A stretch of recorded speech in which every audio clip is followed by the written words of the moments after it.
gangster romance that will steal your heart. Pakistani drama Gentleman featuring gangsters falling in love, justice, and an affair. Welcome to another video of Casual Romance Reviews, a series of romance TV shows, movies, books with of course spoilers. As always, I'll be looking down at my notes on my laptop. Today I'll be talking about currently airing Pakistani drama Gentleman. I'm not going in any order, so if you haven't watched the drama from episode 1 through 8, it might be kind of confusing to follow along. The reason why I got into this drama was because I saw the first 2 minutes of the OST video where Munna enters this TV station with his men and he's watching Zarnab work at the TV station. I'll leave it down below so you know what I'm talking about. That video had romance like all over it. I really wanted to know about their love story, so that got me into wanting to watch it. In episode 1, the most replayed scene is when Munna is taking an oath and officially becoming a gangster. The head gangster, his name is Rahmati Bai, he's like initiating him in. Rahmati Bai tells him to put his hand up and take the following oath that he'll do everything he says, and the last one is he won't love anyone.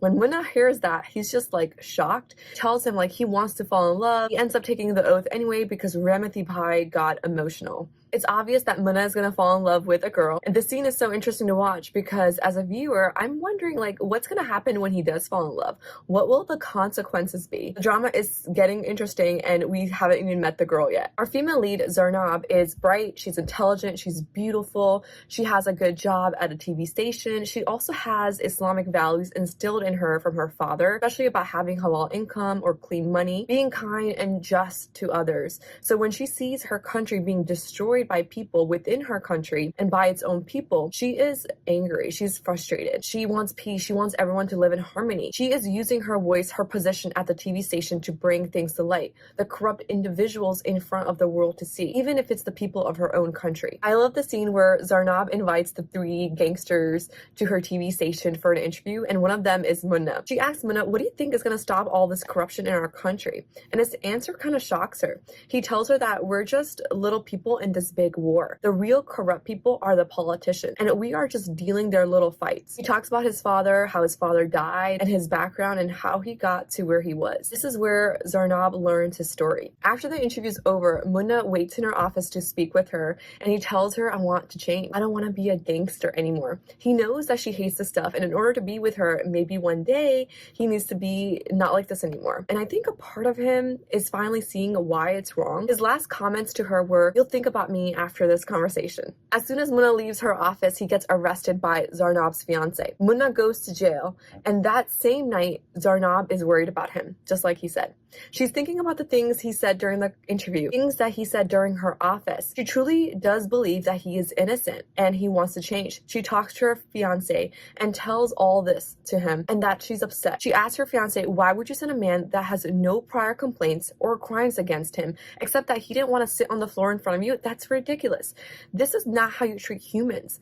Munna wants to change. He told me he is gonna change. And she tells him like how upset she is and the fact that this is what she's trying to fight against, injustice. Her fiance tells her, fine, by tomorrow morning I will have him released, and Munna gets released the next morning. We have to talk about Zarnab's fiance Faris. He has this really good job as a assistant commissioner. He earns good money, has lots of power, and in more than a month he's supposed to get married to Zarnab. He is also talking to another girl, a college friend, Mifra, and keeps brushing it off like nothing is happening between him and his college friend. Having acquaintances is fine, but she keeps calling him and keeps calling him at night. And if a man is meeting another woman late at night for dinner, for ice cream, or for whatever reason alone, is that not a red flag?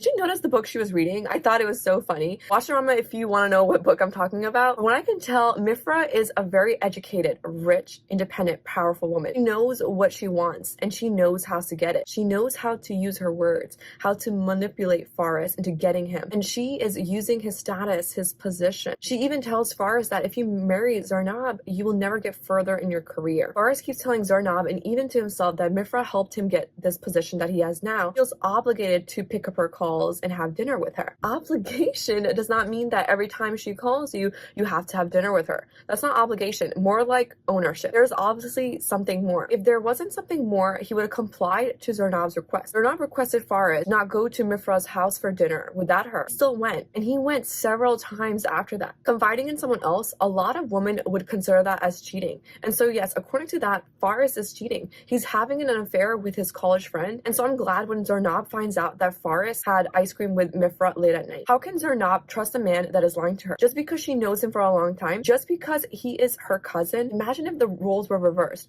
It was Zarnab doing this with another man. Her fiance Faris wouldn't stand it for a second. Why is it expected that women have to sacrifice themselves and their happiness? There's a great dialogue that goes perfectly with what I'm trying to say. At work, Zarnab's male coworker asks her to show a picture of her fiance, and she shows it to him. Her coworker says, "If you saw me dating a girl, would you tell my wife?" And she says, "Yes, I would at that moment. I would take your photo and send it to your wife." And he says, "Isn't that interfering in someone else's private life?" She answers back to him, "What private life are you talking about? I'll let your wife decide." Why do the wives have to suffer for their husband's private life? I have to say, it takes a lot of courage to do that, and I have to agree with her. It's best to know earlier on if someone is cheating, because right now, Zarnab is not married to him. There is no attachment, legally, religiously. This can possibly prevent a lot of heartache on the people involved, the families, and more. You have to talk about the corrupt money involved. Faris gets this large amount of money for releasing some gangsters from jail, and he transfers this money to Zarnab's bank account to cover himself. But did he really think that through? I don't think that was an intelligent move. After they get married, she will be associated with him. People can track her bank account and potentially find out where that money came from. This seems like a temporary fix. What do you think? I love how confident Zarnab is in the value she holds. There's a part of the drama where Zarnab tells Faris, "I know I'm beautiful. I have a really good job, and men have pursued me in the past. I could have any man I wanted. I could have all the cars, money, the house, but I choose you. And I choose to have clean income. I choose to have clean consciousness. If you're bringing in corrupt money, I need to know. And I need to know now, because it's never going to work out for us. It's over if you don't show me the trail of money and where you got the money from. Because I know you did not sell that piece of land and got that large amount of money." Okay, she didn't say exactly all those words, but that's what I heard when I was watching the drama. I think that basically summarizes everything and how she was feeling and why she's feeling in that way. Now we wait to see what Faris shows her, who he picks, what Zarnab ends up deciding. Faris better get scared, because maybe there's a potential better man coming for her. Wouldn't that, right? If you like this episode, make sure you hit the like button, and until next time.